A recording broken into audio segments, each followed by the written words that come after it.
Selamat datang di Rumpi Sehat, tempat kita ngobrol santai soal kesehatan, dari cerita sehari-hari sampai apa kata penelitian. Jujur aja nih, hari ini aku kepikiran sesuatu yang agak ironis soal keseharian kita. Oh iya, ironis yang gimana tuh maksudnya? Gini, coba deh kamu yang lagi dengerin juga ingat-ingat ya, kita tuh rajin banget loh bawa motor atau mobil ke bengkel. Kayak rutin tiap beberapa ribu kilometer pasti kita servis, ganti oli, dan segala macam. Tapi anehnya buat tubuh kita sendiri, kita baru mau repot ke dokter pas badannya udah bener-bener ambruk. Iya, bener banget itu. Seringnya nunggu parah dulu kan? Nah, itu dia. Kita sering banget nyepelein gejala kecil. Pusing dikit mikirnya, paling kurang tidur. Batuk berhari-hari milih beli obat warung aja ntar juga sembuh sendiri. Terus aja ditunda, sampai akhirnya tubuh tuh ibaratnya ngibarin bendera putih, alias nyerah. Fakta di lapangan emang sejalan sama cerita kamu tadi. Dan ini lumayan mengejutkan sih sebenarnya. Dari data yang ada, itu kelihatan kalau sekitar 9 dari 10 orang memang secara aktif nunda buat periksa ke dokter. Hah? 9 dari 10? Iya, hampir semuanya kan? Jadi kalau kamu yang lagi dengerin ini pernah ngerasa ada yang nggak beres di badan, tapi milih nunda periksa, ya kamu jelas nggak sendirian. Hampir 93% orang ngelakuin hal yang sama. Dan ini bukan cuma kejadian sekali, tapi udah jadi pola yang terus berulang. Gila juga ya angkanya. Berarti hampir semua orang yang kita kenal punya kebiasaan kayak gitu dong. Nah, karena ini fenomena yang masif banget, di obrolan penelusuran mendalam kita hari ini, aku udah kumpulin beberapa sumber menarik. Ada soal perilaku kesehatan, psikologi, sampai sosiologi. Kita mau bongkar kenapa sih otak kita kayak sengaja mensabotase niat sehat kita? Menarik banget ini buat dibongkar. Kalau kita lihat dari referensi yang ada, hal pertama yang paling jelas adalah hambatan dari sistemnya sendiri. Atau istilahnya tuh biaya friksi. Biaya friksi. Maksudnya usahanya yang terlalu ribet dan menguras tenaga gitu ya? Tepat sekali. Karena kalau dipikir-pikir, emang ngebayangin harus ke rumah sakit aja tuh udah bikin mental capek duluan. Badan lagi meriang atau lemas, harus datang cari parkir yang susah, ambil nomor antrian. Belum lagi waktu tunggunya kan? Nah, iya nyunggu berjam-jam di ruang tunggu yang dingin, cuma buat ketemu dokter 10 menit. Terus terang itu nguras energi banget. Tambah lagi ada rasa cemas soal biaya. Tagihannya nanti bengkak nggak ya? Tes labnya berapa? Semuanya serba nggak pasti di awal. Otak manusia itu kan dasarnya emang didesain buat hemat energi. Jadi pas dihadapin sama rentetan proses yang ribet dan bikin capek tadi, otomatis otak nyari jalan keluar yang paling gampang. Kayak milih rebahan aja di rumah ya. Bener, rebahan atau ya ujung-ujungnya diagnosis diri sendiri pakai internet. Tapi selain ribetnya sistem rumah sakit, ada faktor psikologis dan sosial yang kuat banget, terutama soal pola pikir kelangkaan buat mereka yang udah berkeluarga. Nah ini nih yang sering nggak disadari. Aku sering lihat banget orang tua di sekitar kita yang secara sadar nunda ke dokter demi mendahulukan kebutuhan anak. Iya, itu sering banget terjadi di masyarakat kita. Uang yang tadinya bisa dipakai buat cek darah, akhirnya dialihin buat bayar SPP atau beli susu anak. Mereka ngerasa ngurusin diri sendiri tuh egois kalau kebutuhan rumah belum beres. Itu karena dalam kondisi terbatas, baik kelangkaan uang maupun waktu, kapasitas mental seseorang itu benar-benar habis kesedot buat mikirin cara bertahan hidup hari ini. Masuk akal sih. Mereka jadi nggak punya sisa ruang di kepala buat mikirin rencana kesehatan 10 tahun ke depan. Akhirnya, kesehatan diri sendiri selalu jatuh ke urutan paling bawah di daftar prioritas. Tapi ya, kalau dipikir pakai logika matematika murni, menunda pengobatan itu kan justru kebodohan finansial. Penyakit yang dibiarin makin parah, biaya berobatnya nanti pasti jauh lebih gila dibanding kalau dideteksi dari awal. Kok bisa ya logika rasional kita gagal nangkep peringatan ini? Disinilah masuk konsep yang namanya bias masa kini. Otak manusia itu punya bawaan biologis buat lebih menghargai kenyamanan instan di depan mata saat ini daripada manfaat besar yang baru bakal kerasa di masa depan. Bias masa kini?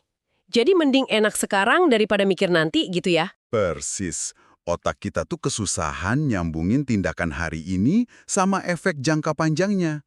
Apalagi ada riset pemindahan otak yang nunjukin sesuatu yang unik banget. Waktu orang disuruh ngebayangin dirinya di masa depan, bagian otak yang nyala itu sama persis sama bagian otak waktu mereka mikirin orang asing.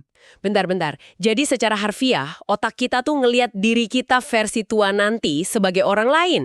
Orang yang sama sekali nggak kita kenal. Betul sekali. Fenomena ini bikin celah empati.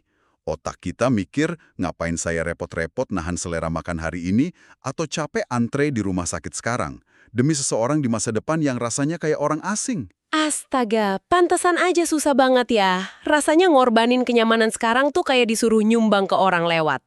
Paham-paham. Terus aku juga baca soal optimisme yang nggak realistis. Ini tuh yang kayak ngerasa, badan masih muda, kebal dari penyakit kan? Iya, itu yang disebut bias optimisme. Sebenarnya, ini mekanisme pertahanan otak yang bagus, biar kita berani jalani hidup dan nggak ketakutan terus. Tapi kalau buat urusan medis, ini jadi pedang bermata dua. Orang sering pakai optimisme ini buat tameng kognitif. Tameng buat nyepelein gejala ya? Benar, mereka ngerasa kebal dan mikir penyakit kritis itu cuma kejadian di orang lain atau orang tua aja. Perisai kognitif, istilah yang pas banget. Dan bahayanya, perisai ini bikin kita buta sama kondisi asli di dalam badan kita. Ada cerita nyata yang menurutku jadi tamparan keras nih. Ada orang yang ngerasa badannya sehat banget, rajin olahraga, nggak ada keluhan sakit. Pas iseng diwajibkan ikut cek medis dari kantor, ronsennya nunjukin dia kena TB paru tingkat lanjut. Wah, padahal dia merasa sehat-sehat aja ya. Iya, sama sekali nggak ngerasa sakit yang parah. Berarti kan tubuh kita ini sering berjuang diam-diam tanpa ngirim sinyal sakit yang kita sadari. Itu fenomena yang sangat umum. Ada konsep yang namanya beban alostatik. Tubuh kita itu mesin biologis yang pinter banget jaga keseimbangan. Kalau ada organ yang bermasalah atau infeksi, organ lain bakal kerja lebih keras buat nutupin kerusakannya. Oh, jadi saling kompensasi gitu di dalam. Tepat.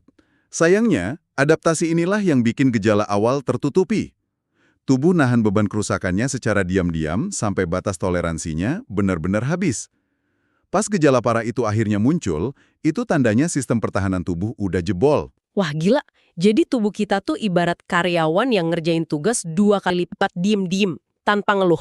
Sampai akhirnya dia capek banget dan langsung kolaps di tempat kerja. Analogi yang sangat pas. Kalau realitanya kayak gini, di mana tubuh pinter nyembunyiin sakit dan otak punya tameng optimisme, pendekatan kesehatan kita selama ini kurang tepat dong ya? Kita kan sering banget dicekoki data, awas, diabetes, jangan makan manis. Tapi kalau orangnya punya bias optimisme tadi, fakta medis tuh bakal mental kan? Pasti mental. Pendekatan yang cuma ngasih fakta itu udah terbukti usang. Orang tahu kok rokok itu bahaya, gula berlebih itu buruk. Mereka nggak kekurangan fakta. Menasihati pakai data statistik, angka kematian, nggak akan bisa nembus tameng optimisme mereka. Makanya sering kejadian masuk kuping kiri, keluar kuping kanan jadinya. Terus solusinya gimana dong biar mau dengar? Intervensinya harus disentuh lewat emosi. Kita harus hubungin perilaku sehat sama hal yang paling berharga buat mereka. Mengingat budaya kita ini sangat kekeluargaan, pendekatan paling efektif ya, ngebayangin dampak kehilangan mereka ke keluarga. Oh, diubah narasinya gitu ya? Benar. Daripada ngomongin soal pembuluh darah yang tersumbat, mending ubah jadi pertanyaan reflektif. Kalau kondisi ini dibiarkan dan terjadi hal terburuk di usia muda, gimana nasib masa depan anak-anak nanti? Siapa yang bakal dampingi mereka di momen penting hidupnya? Dalam banget itu. Begitu bawa-bawa nasib anak dan masa depan keluarga, pola pikir kelangkaan yang bikin kita pelit ngeluarin uang ke dokter tadi malah berbalik jadi motivasi ya. Kita jadi sadar kalau jaga kesehatan diri sendiri itu syarat mutlak biar bisa terus merawat keluarga. Tepat. Pergeseran narasi ini sangat krusial. Dan kalau kita tarik ke sistem yang lebih luas, pergeseran narasi ini bisa banget difasilitasi oleh negara atau rumah sakit. Nah, bicara soal sistem, aku langsung teringat satu perbandingan budaya di referensi kita, yaitu di Jepang. Di sana mereka punya budaya rutin cek kesehatan tahunan. Yang bikin takjub, di sana cek kesehatan itu sama sekali nggak dilihat sebagai sesuatu yang horor, malah dikemas kayak liburan atau menginap di mana pelayanannya ramah banget. Itu contoh yang brilian. Mereka paham kalau biaya friksi atau keribetan yang kita bahas di awal tadi harus dihilangkan. Dengan bikin suasana rumah sakit jadi ramah, mereka ngilangin kecemasan pasien. Dan yang terpenting tujuannya diubah, bukan buat mencari penyakit, tapi mengkonfirmasi kesehatan. Mengonfirmasi kesehatan. Gila, satu kalimat itu elegan banget ngubah mindset kita. Bikin cek medis nggak jadi hukuman. Padahal jutaan nyawa di dunia melayang kan cuma gara-gara telat ketahuan. Penyakit diam-diam kayak diabetes itu kan sangat bisa dikelola kalau ketahuan dari awal. Tapi kan kita nggak mungkin nunggu sistem rumah sakit berubah dulu. Buat kamu yang dengerin kita hari ini, gimana cara ngakalin otak biar mau mulai peduli kesehatan tanpa ngerasa berat? Langkah awalnya harus sangat taktis biar otak nggak kewalahan. Pertama, kenali kebiasaan buruk yang spesifik, lewat introspeksi. Kurang tidurkah? Atau jarang gerak? Setelah itu, aturannya cuma satu. Jangan rakus. Pilih maksimal 3 kebiasaan aja yang mau diubah secara realistis. Masuk akal sih batasin 3 aja. Kalau disuruh berubah 180 derajat dalam semalam, pasti otak langsung nyerah. Kayak resolusi tahun baru yang ambisius itu kan biasanya bubar jalan di pertengahan Februari. Terus setelah pilih 3 target kecil ini gimana? Buat jadwal yang spesifik dan nggak bisa diganggu-gugat. Jangan cuma ngomong di awang-awang mau sering jalan kaki. Tapi bilang, saya mau jalan kaki 10 menit tiap habis makan siang di hari Selasa dan Kamis. Dan ingat, evaluasi. Kalau berat, turunin porsinya. Karena konsistensi itu jauh lebih penting daripada olahraga intensitas tinggi yang cuma bertahan 3 hari. Konsistensi mengalahkan intensitas. Sepakat banget. Wah, obrolan hari ini benar-benar ngasih pencerahan. Kesimpulannya, kita harus berhenti nganggap tubuh cuma sekedar mesin yang baru dibawa ke bengkel pas udah mogok. Memeriksakan kesehatan pas lagi ngerasa sehat, itu bukan buang uang, tapi bentuk rasa syukur biar kita nggak jadi beban keluarga di masa depan. Coba deh ingat-ingat lagi, kapan terakhir kali kamu sengaja cek kesehatan justru pas lagi merasa sehat-sehatnya? Kalau dipikir-pikir, mungkin ini saat yang paling tepat buat mulai. Dan sebagai bahan renungan tambahan, riset terbaru nunjukin kalau stres kronis dan penyakit yang dibiarkan bertahun-tahun itu bisa ninggalin jejak di struktur genetik kita loh. Jadi nunda ke dokter hari ini mungkin berpotensi ngubah kualitas genetik yang bakal kamu wariskan ke generasi selanjutnya. Wah, merinding banget dengerinnya. Nggak cuma mikirin diri sendiri, tapi nge-fax sampai ke cetak biru generasi kita ya. Nah, sampai di sini dulu penelusuran mendalam kita kali ini. Semoga obrolan kita ngasih kamu dorongan buat lebih ngargain tubuh sendiri, jaga diri, luangkan waktu buat istirahat, dan jangan lupa minum air putih hari ini. Dadah!